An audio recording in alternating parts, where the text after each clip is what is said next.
Okay, we're going to talk today about the graphs of the trig functions and their inverse functions. So we're going to graph other trig functions. I'm doing lesson 2.2 today.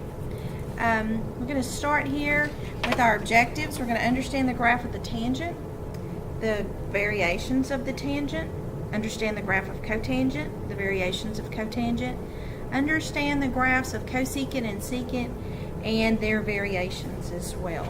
We're going to start with the basics here about the graph of the tangent. I want you to remember that the tangent is equal to y over x when you're drawing your triangles on your unit circle. So at pi over 2, where x would be 0, the x value 0, so that is undefined. We can't have a ratio, we can't have 0 on the denominator. So tangent's going to be undefined everywhere that pi over 2, every odd multiple of pi over 2. So at pi over 2, and at 3 pi over 2, and at 5 pi over 2, and so on. The period of the tangent function is pi. The tangent function is an odd function, so the tangent of negative x is equal to the negative tangent of x. The tangent is undefined at pi equals 2. And you'll see here, when it's undefined, you're going to find a vertical asymptote. So it's going to be the same movement inside of all the vertical asymptotes. Notice here, it's at a value of 1, and here it's at a value of negative 1. We'll talk about that in just a second. The tangent curve, the graph of y equals tan x and its characteristics, its period is pi. The domain is all real numbers except for odd multiples of pi over 2. Remember, we talked about that because that would cause the denominator to be 0 and it's undefined. The range is all real numbers. As you can see, as this pattern makes its way, it's going to continue this way as far as you can go, and then also this way as far as you can go. And we see that this is going to repeat itself along. The tangent curve, the graph of y equals tan x and its characteristics. It has vertical asymptotes at the odd multiples of pi over 2. It has an x-intercept midway between each pair of consecutive asymptotes. So here and here and here and here and here it has x-intercept. You can locate the asymptotes. Halfway between the asymptotes, you will find an x-intercept. It's an odd function with origin symmetry. The points on the graph, 1/4 and 3/4 of the way between the asymptotes, have values of -1 and 1. So here's an asymptote, and I've gone over 1/4 of the way, and I'm at -1. And then when I've gone over halfway, I'm at 0. And when I've gone over 3/4 of the way, I'm at +1. No matter how big your, how far apart your asymptotes are, this is always going to be the case. Graphing y equals a times the tangent of bx minus c, where b is greater than 0, you're going to find two consecutive asymptotes by finding an interval containing one period. So you're going to take this, and you are going to place it between negative pi over 2 and pi over 2, and we're going to solve, and it's going to tell me the asymptotes. Then you're going to identify an x-intercept midway between those asymptotes. Then you're going to decide which point is 1/4 of the way and 3/4 of the way between, because these points will have a y-coordinate equal to a and negative a, whatever value is right here. If nothing's there, then it's equal to -1 and 1, like the original was. But if we have a number here, then that's what it's going to be equal to. You're going to use steps 1 through 3 to graph one full period of that function. Then you can add additional cycles to the left or to the right as needed. Now, graphing variations. Here we have it all drawn out for us again. Y equals a times the tangent of bx minus c, where b is greater than 0. So, this is my function. This is one of my asymptotes. It's where bx minus c is equal to negative pi over 2. This is where bx minus c is equal to pi over 2. I've solved that. I've got my value there. I go 1/4 of the way over. 1/4 of the way from this asymptote to this asymptote is my y coordinate, where it's equal to -a. halfway between the two asymptotes, the value is 0. And 3/4 of the way, the value of y is a. So there's a rundown of the tangent. Okay, let's look at this example. It says y equals 3 times the tangent of 2x for the domain of negative pi over 4 is less than x is less than 3 pi over 4. Find two consecutive asymptotes. So we're going to take bx minus c. Now, this is a, this is b. If it said minus 0 in there, we'd have a c. It doesn't have anything added or subtracted, so we're going to assume that c is 0. So we take bx minus c and we place it between negative pi over 2 and pi over 2. We solve. We want to divide each side by 2, so we're going to get negative pi over 4 to pi over 4. That's where our interval is. An interval containing one period is from negative pi over 4 to pi over 4. Thus, two consecutive asymptotes occur at those locations. Those are my asymptotes. Okay, we're still graphing this function. And remember that the asymptotes were at negative pi over 4 and pi over 4. So midway between there, when x is 0, we're going to have an x-intercept. It's going to cross the x-axis when x is 0. So the graph is going to pass through the origin. Graphing y equals 3 times tan 2x, we're going to now find the points 1/4 of the way and 3/4 of the way. So a is 3. So remember that these points are going to have coordinates negative a and a.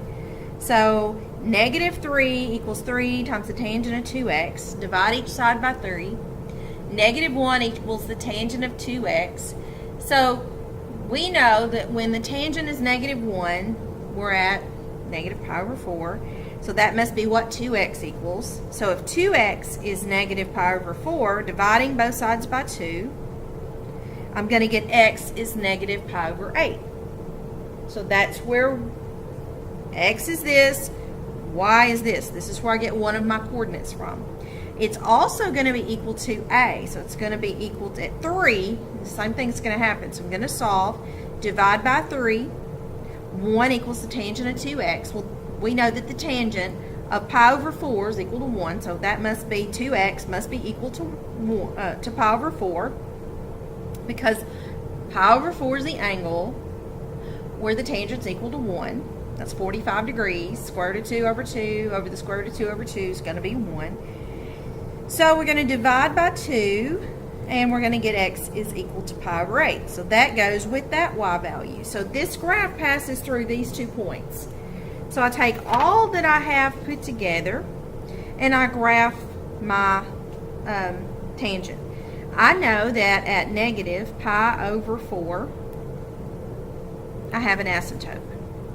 I know that it's going to go through 0, 0, and I know that at pi over 4, I'm going to have another asymptote. I just found out that at negative pi over 8, the value is going to be negative 3, and at pi over 8, the value is going to be 3. So I'll put those in there. Between 0 and negative pi over 4 is negative pi over 8, and the value there is negative 3. And halfway between 0 and pi over 4 is pi over 8, and the value there is 3. Then I just repeated that for another series of my tangent function. Okay, now graphing the cotangent. The cotangent is the reciprocal of the tangent. So, remembering the cotangent is x over y. If y is 0, then you're going to have an undefined. So, at pi, and at 2 pi, y value is 0 and the cotangent's undefined. The period of the cotangent is pi. That's going to go through all its values in pi, 1 pi of the graph. The domain is all real numbers except integral multiples of pi. 1 pi, 2 pi, 3 pi, 4 pi, 5 pi, and so on. Those are going to be places you're going to actually find asymptotes. There's not going to, or if it's the parent function, it will have not have values there. The range is all real numbers. You see that arrow going this way and this way. We don't have any restrictions on what y values we can use. The vertical asymptotes are at the integral multiples of pi. An x-intercept occurs midway between each pair of asymptotes, just like the tangent. Odd function with origin symmetry. The points a quarter of the way and 3/4 of the way are equal to 1 and -1 respectively. Now on tangent, the quarter of the way was -1 and 3/4 of the way was 1. So it went down before it went up.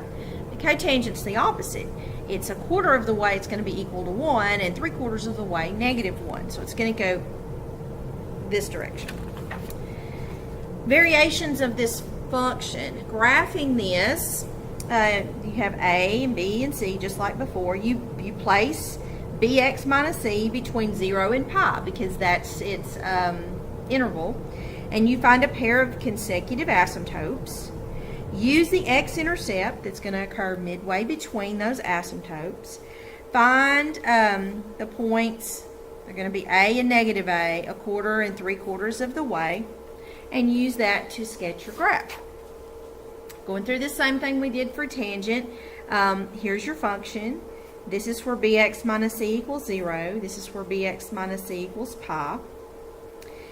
The midpoint, midway between the asymptotes, is the x-intercept. A quarter of the way between the asymptotes, it's equal to a, and 3/4 of the way, it's equal to -a. So let's work on this one. It says y equals 1/2 cotangent of pi over 2. So in this problem, A is 1/2, B is pi over 2, and there's not a C. Again, it's like having plus 0 in there. C is just has a value of 0. So we take bx minus c, we place it between 0 and pi. So we get pi over 2x is between 0 and pi. Now what we need to do is we need to multiply both sides by 2 over pi. When I do that, I get 0 is less than, x is less than 2. So an interval containing one period is from 0 to 2. That's where the asymptotes will be, when x is 0 and x is 2. So now we have to find the midway point, because that's where my x-intercept will be. Well, between 0 and 2, halfway, is 1. So when x is 1, that'll be your x-intercept. It'll be 1, 0. That's the point, 1, 0. We're going to take the point. We know that A is 1/2. So, -1/2 is equal to 1/2 cotangent of pi over 2x. We're going to multiply both sides by 2. So when I get -1 is equal to the cotangent of pi over 2x. Well, we know that the cotangent is equal to -1 at 3/4 pi. So we have 3/4 pi must be equal to pi over 2x. I want to multiply both sides by 2 over pi. When I do that, I'm going to get, that was pi, 6 over 4, which is 3 over 2. So when x is 3 over 2, the y value is -1/2. Then I have 1/2 that this is equal to. So I'm going to go through this process. I'm going to multiply both sides by 2. It's going to cancel the 1/2s here. Not in here, but outside. So I get 1 equals cotangent pi over 2x. I know that the cotangent is equal to 1 at pi over 4. So pi over 2x must equal pi over 4. I'm going to multiply both sides by 2 over pi so I can find out what x is. I get 1/2. So x is 1/2 when y is 1/2. So these are my points that it passes through. So now I'm ready to graph. Let's see. At 0, I have an asymptote. It's hard to see, but this is a dotted line. That is my asymptote. My other asymptote is at 2. It's equal to, at 1/2, it's equal to 1/2, and at 3/2 over, it's equal to -1/2. So this is 0, and this is 2. Okay, and halfway between is 1, and this is at 1/2, it's equal to 1/2, and this is at 3/2, it's equal to negative 1/2. So I've graphed the cotangent function. Now, the cosecant and the secant. Well, you know that the cosecant is the reciprocal of the sine, and the secant is the reciprocal of the cosine. We obtain these graphs by taking the reciprocals of those graphs. But you need to remember, when sine is 0, I'm going to have an undefined value for cosecant. It's actually going to be a vertical asymptote of the cosecant occurs at the x-intercept of the sine. And we obtain the graph of the secant by taking the reciprocals of the cosine. So you're going to have vertical asymptotes of the secant function when you have x-intercepts of the cosine. The period of the cosecant curve is 2 pi. The domain is all real numbers except integral multiples of pi, because it's going to cause the denominator to be 0. The range is all real numbers y, such that y is less than or equal to negative 1 or greater than or equal to 1. Since the cosecant, which is the reciprocal of the sine, it's 1 over the sine. If sine is never, ever, ever 1 or bigger than 1, then you're never going to have 1 over 1, or you're never going to have 1 over 2, and you're never going to have 1 over 3. You're always going to have 1 over a fraction, because sine's always a fraction. Well, when you have 1 over a fraction, like 1 over a half, you're going to get 2 for an answer. So this cosecant, when you flip that, it's never going to have a value between 1 and negative 1. It's always going to be outside that range. The cosecant, the vertical asymptotes will be at the integral multiples of pi, so you'll sketch those. And the dotted line shows the sine function. Okay? And the cosecant behaves opposite of the sine function. If the sine function's going up, the cosecant's going down. And follow that all the way through. Odd function, where the cosecant of negative x is equal to the negative cosecant of x. The secant, that's 1 over the cosine. So if the cosine is 0, the secant's undefined. All real numbers except multiples of pi over 2. That's where the cosine is undefined.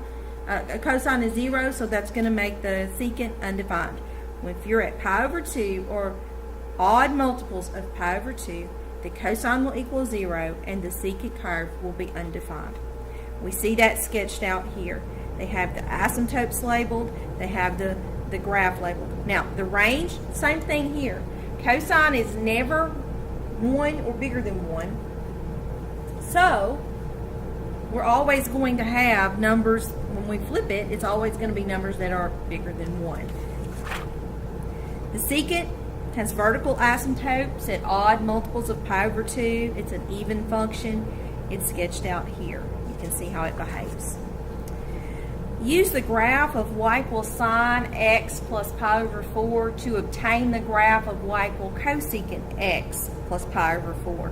The x-intercepts of the sine graph correspond to the vertical asymptotes of the cosecant. So here's the sine. And when the sine hits 0, that's where I draw a vertical asymptote. Okay, so we've got that done. We got the vertical asymptotes drawn in there. And we know that this is the sine function. Try to highlight it. I don't know if the highlighter will show up or not. There's your sine function. Okay, that's the sine. Now, using the asymptotes as guides, we can sketch the cosecant. There it goes. That's how it behaves, just like that, and it continues. The graphing of 2 times the secant of 2x. Begin the graph by graphing the reciprocal function of 2 cosine 2x. This equation is in the form of a times cosine bx, with a equals 2 and b equals 2. The amplitude is 2, the period is pi. Use the quarter periods to find the 5 key points, like we did in the other lesson. The x values for the 5 key points are 0, pi over 4, pi over 2, 3 pi over 4, and pi. We evaluate this at each of those functions. We get these ordered pairs. So, Key points are we give these ordered pairs, draw your asymptotes in. When the cosine goes through 0, you need to draw an asymptote. Then, got these asymptotes drawn in here, you'll plot your points and you'll connect them and you will find your graph of the secant. Let's review these 6 curves. This is the sine function. The domain is all real numbers. The range is from -1 to 1, and the period is 2 pi. Remember that the sine of 0 is 0. This is the cosine function. The domain is all real numbers. The range is from -1 to 1, and the period is 2 pi. So, remember that it starts at 1.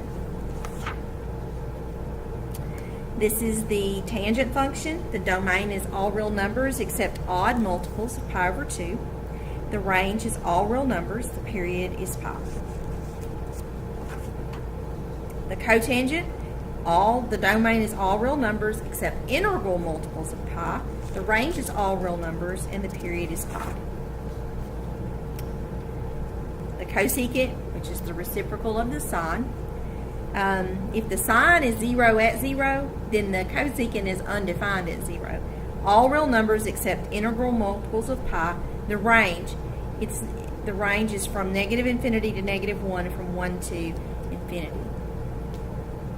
Okay, the sine the value of sine at 0 is 0, but the value of sine at pi over 2 is 1. So that's how we get a 1 in there. I think I might have said earlier that the sine and the cosine could never equal 1. I meant to say it could never be larger than 1.